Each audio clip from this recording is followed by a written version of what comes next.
বন্ধুরা একবার ভাবুন বিষয়টা কতটা হাস্যকর। আমেরিকার প্রেসিডেন্ট ডোনাল্ড ট্রাম্প নিজেই একবার বলছেন ভারতীয়দের আমেরিকান কোম্পানিতে চাকরি না দিতে, তাদের চাকরি ছাঁটাই করতে, যে কোনো রকমে ভারতীয়দের অপদস্থ করতে তিনি পিছপা হচ্ছেন না। সম্প্রতি তিনি ভারতীয় পণ্যের উপর 25% অতিরিক্ত ট্যারিফ আরোপ করলেন।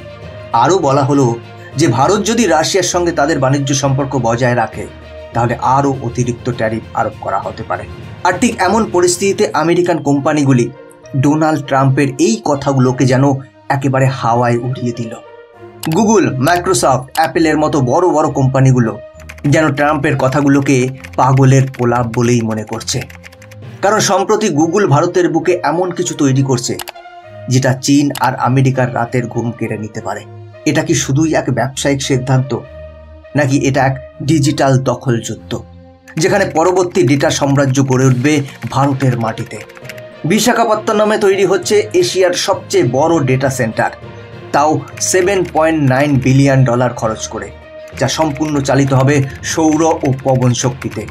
এবার প্রশ্ন হলো, কেন এত বড় প্রকল্প ভারতের এক উপকূল শহরে? এর পিছনে ভারতের কৌশলই বাকি, এবং এটা কি শুধু গুগলের প্রজেক্ট, নাকি আসল উদ্দেশ্য হচ্ছে ভারতের তথ্য, প্রতিরক্ষা ও সাইবার ভবিষ্যৎকে নিজের হাতে নেওয়া? বন্ধুরা একটা কথা আছে জানেন তো, তুমি যদি কারো ক্ষতি করো ঈশ্বর তোমায় ছেড়ে কথা বলবে না। আর ঠিক এমনটাই ঘটছে আমেরিকার সাথে। কারণ ট্রাম্পের 70টির বেশি দেশের উপর ট্যারিফ চাপানোর কয়েক ঘন্টার মধ্যেই মার্কিন শেয়ার বাজার থেকে উড়ে গেল $6.6 ট্রিলিয়ন। হ্যাঁ বন্ধুরা, যা ভারতের জিডিপির 1.5 গুণ। লক্ষ লক্ষ আমেরিকানের পেনশন ফান্ড এখন ধ্বংসের মুখে। ওয়াল স্ট্রিট বলছে এখনকার আমেরিকা ট্রাম্পের না, দুর্ভোগের। আর এই ভূমিকম্পের আফটার শক এসে লেগেছে ভারতের বুকে। ভারতের বিনিয়োগকারীরাও কি পড়েছেন ক্ষতির মুখে? আপনার মিউচুয়াল ফান্ড বা মার্কিন ইনভেস্টমেন্ট কি ঝুঁকিতে আছে? আসলে ট্রাম্প কার জন্য কাজ করছেন? আমেরিকার জন্য না নিজের পরিবারের জন্য? এই সমস্ত প্রশ্নের উত্তর আপনি পেতে চলেছেন আজকের এই ভিডিওতে, কারণ অনেক গুরুত্বপূর্ণ তথ্য আপনি এই ভিডিও থেকে জানতে পারবেন। নমস্কার, আমি গৌতম আছি আপনাদের সাথে। তাহলে চলুন দেরি না করে ভিডিওটি শুরু করা যাক। সম্প্রতি গুগল একটি ঐতিহাসিক সিদ্ধান্ত নিয়েছে। ভারতে বিশাখাপত্তনমে গড়ে উঠছে 1.55 গিগাওয়াট ক্ষমতা সম্পন্ন একটি মেগা ডেটা সেন্টার। ভারতের আইসিটি সংস্থা সিফির সঙ্গে যৌথভাবে গুগল এই প্রকল্পে প্রায় 65,000 কোটি টাকা বিনিয়োগ করছে।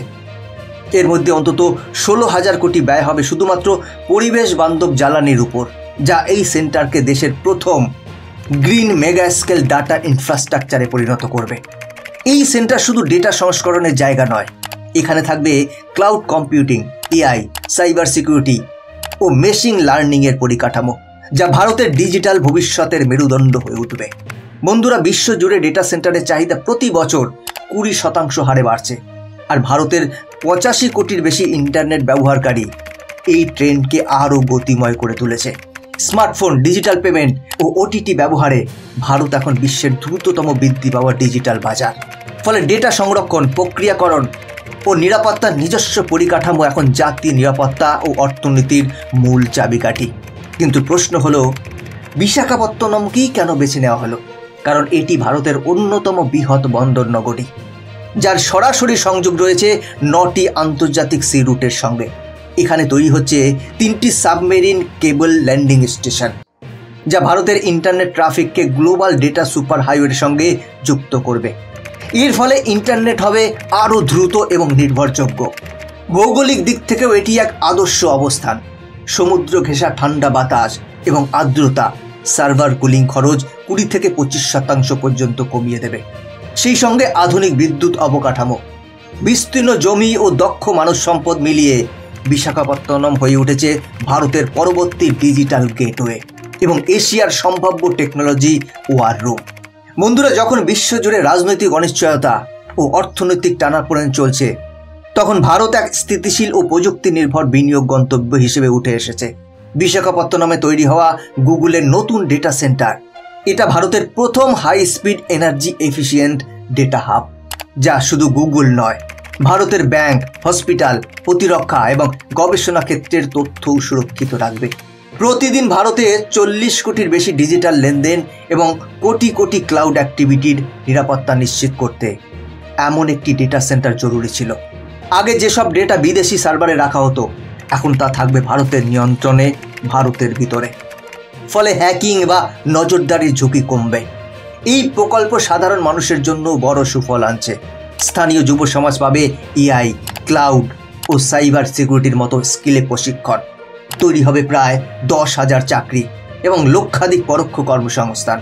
আইডিসি এবং ন্যাসকমের মতে ভারতের ডেটা সেন্টার মার্কেট 2027 সালের মধ্যে দ্বিগুণ হয়ে $10.5 বিলিয়ন পৌঁছে যাবে এবং 2025 সালের মধ্যে তৈরি হবে প্রায় 5 লক্ষ নতুন কর্মসংস্থান। বিশ্ব যখন চীনের কড়াকড়ি, ইউরোপের খরচ আর আমেরিকার রাজনৈতিক জটিলতায় জর্জরিত, তখন ভারত উঠে আসছে low cost high stability digital hub হিসেবে। আর বিশাখাপত্তনম হয়ে উঠেছে ভবিষ্যতের এশিয়ান টেক ওয়ার রুম। বন্ধুরা, এর আগেই আমি একটা কথা বলেছি, তুমি যদি কারো ক্ষতি করো, ঈশ্বর তোমায় ছেড়ে কথা বলবে না। আর ঠিক এমনটাই ঘটেছে আমেরিকার সাথে। কারণ গত বৃহস্পতিবার ডোনাল্ড ট্রাম্প যখন এক ঝটকায় 70টিরও বেশি দেশের উপর ট্যারিফ বসানোর আদেশ সই করেন, ঠিক তার কয়েক ঘন্টার মধ্যে মার্কিন স্টক মার্কেট মুখ থুবড়ে পড়ে। মাত্র 24 ঘন্টায় $1.1 ট্রিলিয়ন উবে গেছে মার্কিন অর্থনীতি থেকে। মাত্র 2 দিনের ব্যবধানে ডাউ জোন্স পড়েছে 615 পয়েন্ট, মানে -1.3। S&P 500 পড়েছে 1.6%, ন্যাসড্যাক পড়েছে 2.1%। মোট ক্ষতি প্রায় $6.6 ট্রিলিয়ন। বিশ্লেষকদের মতে এই পতনের ধাক্কা পড়েছে শুধু ওয়াল স্ট্রিটে নয়, lakh lakh আমেরিকানের pension fund, investment account এবং সঞ্চিত অর্থ এখন চরম অনিশ্চয়তার মুখে। কারণ একটাই, ট্রাম্পের হঠকারী ট্যারিফ যুদ্ধ, যেখানে চীন, ভারত, জার্মানি, জাপান থেকে শুরু করে দক্ষিণ কোরিয়া পর্যন্ত সবাইকে এক এক করে ট্যাক্সের জালে জড়িয়ে ফেলেছেন তিনি। এখন শেয়ার মার্কেটের স্পষ্ট সিগন্যাল, ট্রাম্পের আমেরিকা এখন আর নিরাপদ নয়। তাই বিশ্বজুড়ে বিনিয়োগকারীরা বিলিয়ন ডলার সরিয়ে নিচ্ছে মার্কিন মার্কেট থেকে, যা শেষমেশ গিয়ে আঘাত করছে সেই সাধারণ নাগরিকের উপর যারা ভেবেছিলেন ট্রাম্প তাদের জন্য কাজ করছেন। কিন্তু বাস্তবটা হচ্ছে, ট্রাম্প আজকের এই অস্থিরতার সুযোগেই গোপনে তৈরি করছে ট্রাম্প এম্পায়ার 2.0, এক পরিবার ভিত্তিক গোপন বাণিজ্য সাম্রাজ্য। হোয়াইট হাউস থেকে গোপন তহবিলে সাহায্য পাচ্ছেন ছেলে ডোনাল্ড ট্রাম্প জুনিয়র এবং জামাতা জ্যারেড কুশনার। ট্রাম্প জুনিয়র গত 1 বছরে ব্যবসার নামে গেছেন 9টি দেশে। দক্ষিণ আমেরিকা, হংকং, দুবাই, তুরস্কে চলেছে রিয়েল এস্টেট, ক্রিপ্টো এবং ক্যাসিনো প্রজেক্ট। এবং ইতিমধ্যে অন্তত 12টি কোম্পানির সঙ্গে গোপন চুক্তিতে যাচ্ছে ট্রাম্প পরিবার, যেগুলো পাবলিক নথিতে নেই। অপরদিকে জামাতা কুশনার একাই মধ্যপ্রাচ্যের 7টি দেশে সফর করে সৌদি পাবলিক ইনভেস্টমেন্ট ফান্ড থেকে পেয়েছেন $2 বিলিয়ন বিনিয়োগ। অস্ত্র ব্যবসা, তেল ও পরিকাঠামোতে ট্রাম্প পরিবারের নামেই চলবে নতুন প্রজেক্ট। এইসব লেনদেন কোথাও রাষ্ট্রীয় রেকর্ডে নেই, কিন্তু জানা গেছে ট্রাম্পের প্রশাসনের সময় পাওয়া গোপন তথ্য ব্যবহার করে তারা এগুলো ডিল করছে।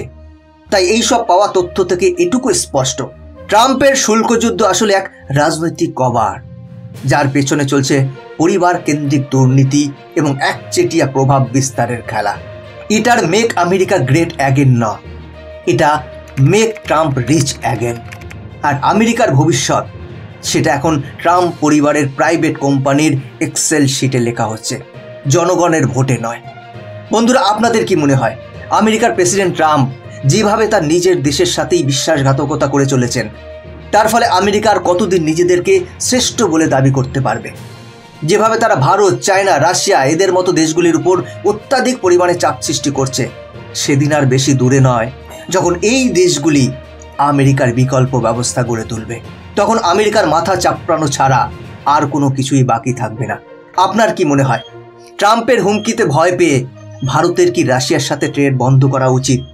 আপনার মতামত কমেন্ট করে জানান। বন্ধুরা, আজকের ভিডিও এখানেই শেষ করছি।